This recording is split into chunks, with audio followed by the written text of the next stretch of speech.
At 12:30 Paris time today, January 23, 1973, the agreement on ending the war and restoring peace in Vietnam was initialed by Dr. Henry Kissinger on behalf of the United States.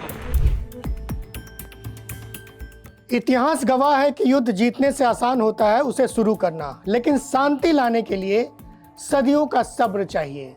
आज हम आपको ले चलते हैं उस तारीख पे जब दुनिया के सबसे बड़ी सैन्य शक्ति ने पहली बार खुले तौर पर माना कि बंदूक से नहीं, समझौते से ही युद्ध रुकते हैं।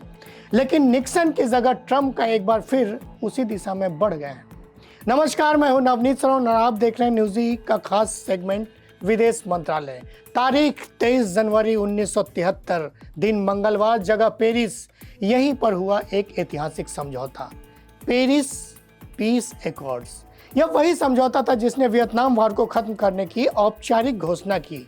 युद्ध जो 1955 में शुरू हुआ और 20 साल तक चलता रहा, यह अमेरिका का सबसे लंबा युद्ध था और शायद सबसे पीड़ादायक भी। इस ऐतिहासिक समझौते की घोषणा की थी तत्कालीन अमेरिकी राष्ट्रपति रिचर्ड निक्सन ने दुनिया से कहा कि अमेरिका वियतनाम से अपनी सेनाएं वापस बुलाएगा।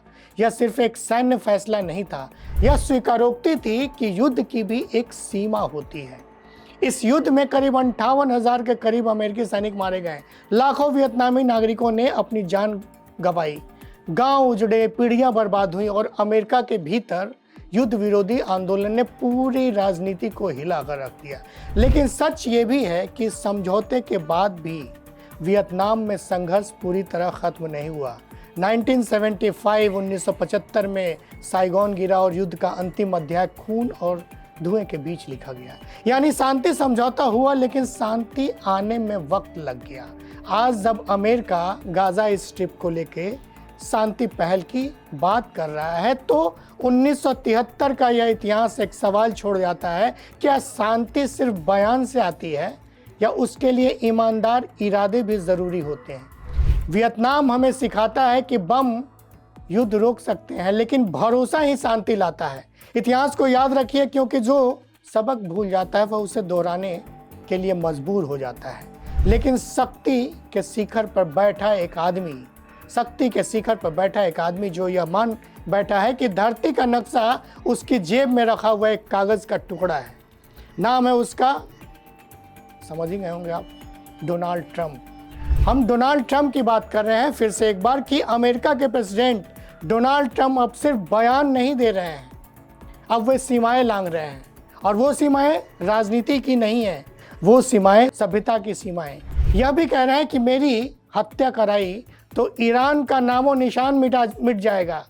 हमास को भी चेतावनी दी है, कनाडा हमारी वजह से जिंदा है, ये कह रहे हैं। दावोस में तो यहाँ तक कह दिया कि ग्रीनलैंड पे कब्जे के बाद नाटो की सुरक्षा मजबूत होगी। अब उनकी हरकतें बचकानी नहीं रही, खतरनाक हो चुकी है।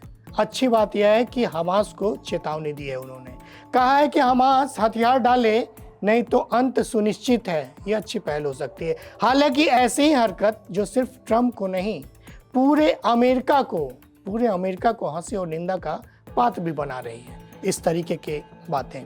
पिछले दिनों ट्रंप ने नॉर्वे के प्रधानमंत्री को एक पत्र लिखा, जिस पत्र में उन्होंने कहा कि मैंने 8 से ज़्यादा युद्ध रुकवाए, फिर भी मुझे नोबेल शांति पुरस्कार क्यों नहीं मिला।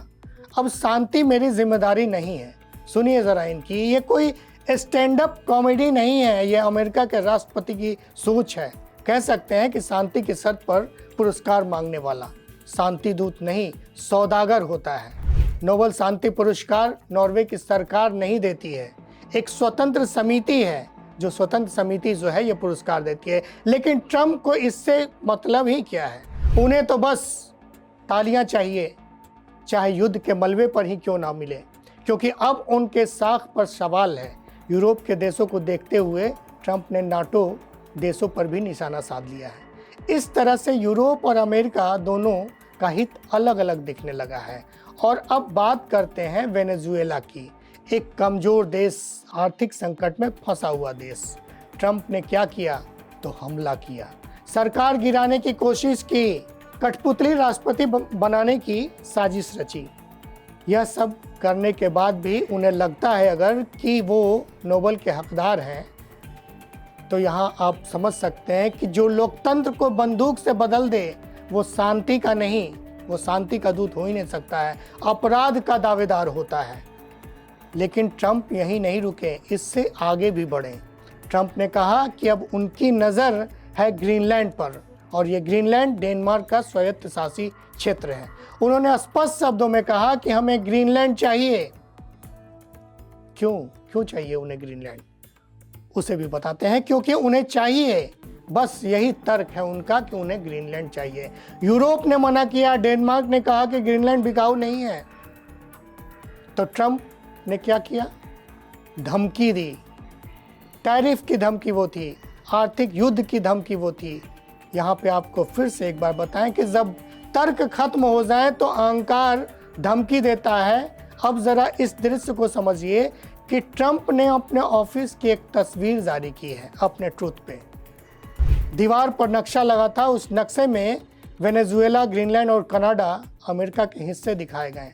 यह राजनीति नहीं है, यह कूटनीति नहीं है, यह मानसिक दिवालियापन है। जिसे दुनिया की सीमाएं दिखनी बंद हो जाए तो सत्ता से पहले उसकी इलाज की जरूरत होती है। अब आते हैं गाजा। ट्रंप ने गाजा के लिए एक तथाकथित शांति योजना पेश की है। एक नया शांति निकाय बनाया है। भारत समेत कई देशों को बुलावा दिया, लेकिन फ्रांस ने मना कर दिया। और फिर ट्रंप जो है भड़क गए। फ्रांस की वाइन, फ्रांस की शैंपेन, सब पर उन्होंने 2% का टैरिफ लगाने की धमकी दे दी। जो असहमति पर टैक्स लगाए वो लोकतंत्र नहीं, तानाशाही की ट्रेनिंग ले रहा होता है। ट्रंप की टैरिफ नीति आज पूरी दुनिया को चोट पहुंचा रही है। भारत भी पीड़ित है उससे, यूरोप भी पीड़ित है उससे, और एशिया भी पीड़ित है। व्यापार को हथियार बना लिया गया है, अर्थव्यवस्था को बंधक बना लिया गया है। जब व्यापार युद्ध बन जाए तो मंदी उसका पहला शिकार होती है। एक समय था जब अमेरिका के राष्ट्रपति खुद को दुनिया का दरोगा समझते थे। आज ट्रंप उस दरोगा से भी आगे निकल चुके हैं। अब वो बिगड़ैल, अहंकारी और बेलगाम दरोगा हैं। अब सवाल ये है कि क्या दुनिया चुप रहे?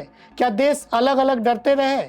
नहीं, अहंकार अकेला होता है, लेकिन प्रतिरोध हमेशा सामूहिक होता है। आज वक्त की मांग है, यूरोप एकजुट हो, एशिया एकजुट हो, ग्लोबल साउथ एकजुट हो। क्योंकि अगर आज ट्रंप को नहीं रोका गया तो कल हर ताकतवर खुद को कानून समझने लगेंगे। इतिहास भी गवाह है कि रोम गिरा, हिटलर गिरा, साम्राज्य गिरे। न हिटलर बचे न साम्राज्य बचे, और हर बार वजह एक ही थी, अहंकार। याद रखिए, शक्ति अगर संयम खो दे तो वो शक्ति नहीं रहती, और जो सत्य मर्यादा भूल जाए वो सत्ता नहीं, वो खतरा बन जाती है। दुनिया ट्रंप की ही नहीं, दुनिया इंसानियत की है। हालांकि बदलते माहौल में यूरोपीय नेताओं ने ट्रंप को चेताया भी है। फ्रांसीसी प्रेसिडेंट मैक्रो, ब्रिटेन के पीएम क्रीन स्टारमर, स्वीडन ने भी कह दिया है कि नाटो को ब्लैकमेल न करें। हालांकि ट्रंप की नीति है कि make America great again, make America great again. उधर ट्रंप के बोर्ड ऑफ पीस ने भारत चीन ने दूरी बना ली है। ब्रिटेन, फ्रांस और रूस जैसे देश भी बाहर हैं। पाकिस्तान के शामिल होने पे विपक्ष खफा हो गया है। नमस्कार, अगले एपिसोड के लिए इजाज़त मिले। जय हिंद।